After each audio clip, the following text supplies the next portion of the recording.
Nous reprenons le feuilleton des maisons astrologiques. Je suis persuadé, en lisant différents textes, que nous sommes en face d'un système à 8 secteurs. Et chacun de ces 8 secteurs se divise lui-même en 4 groupes. Donc ça fait des groupes binaires. On a les deux maisons qui correspondent aux frères et sœurs et aux parents, le noyau familial. La maison du mariage et des enfants. Ensuite, on a la maison des richesses et des honneurs. Et on a les maisons des maladies et de la mort. Voilà à mon avis, parce que moi j'ai l'habitude de classer les documents.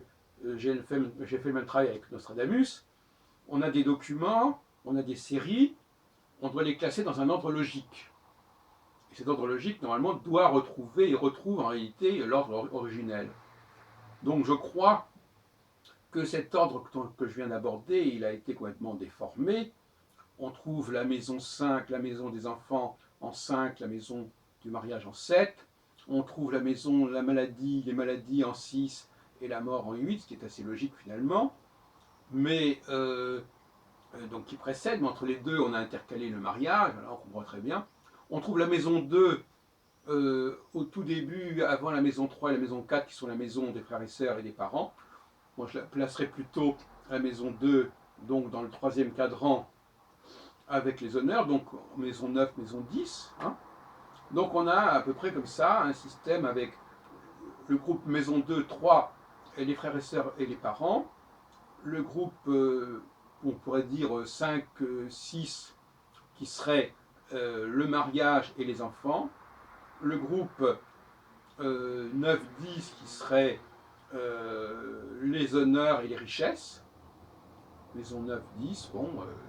Et puis le groupe 11, 12, qui serait la maladie et la mort. Voilà. Voilà comment je reconstitue le système et voilà comment je recommande aux astrologues de procéder, étant entendu, bien entendu, qu'il ne faut pas séparer ces deux maisons qui ne font qu'exprimer une tonalité générale. Quand on me dit on passe d'une maison à une autre, en tout cas, il y a 4 groupes de maisons, et il n'y en a pas 8, et chaque groupe de maisons est subdivisé en 2. On fait un 8, et je rappelle que la mort est la maison 8, justement, et c'est la 8e maison. Donc, il y a eu ensuite une volonté de passer à 12 maisons qui a créé des perturbations, comme le fait de vouloir passer au-delà de Saturne a créé des perturbations au niveau des significations des planètes au-delà de Saturne, etc. etc. Il ne faut pas oublier, n'est-ce pas, que la base, que l'astrologie, la vraie astrologie n'a pas une base 12, mais une base 8, et qu'il y a eu un syncrétisme entre la base 8, qui est liée aux saisons, qui est liée aux 4 étoiles fixes royales, qui est liée donc aux 4 âges de la vie, et cette histoire du calendrier qui est à base 12, parce qu'il y a 12 fois la conjonction de la Lune et du Soleil. Et en fin de compte, nous sommes actuellement ce qui a donné le zodiaque.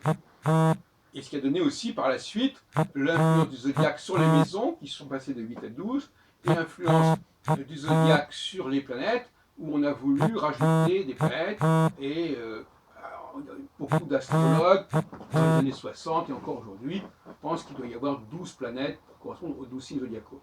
Donc là, il y a une zodiacalisation de l'astrologie qui a été extrêmement perturbatrice pour l'astrologie. Voilà ce que je pense.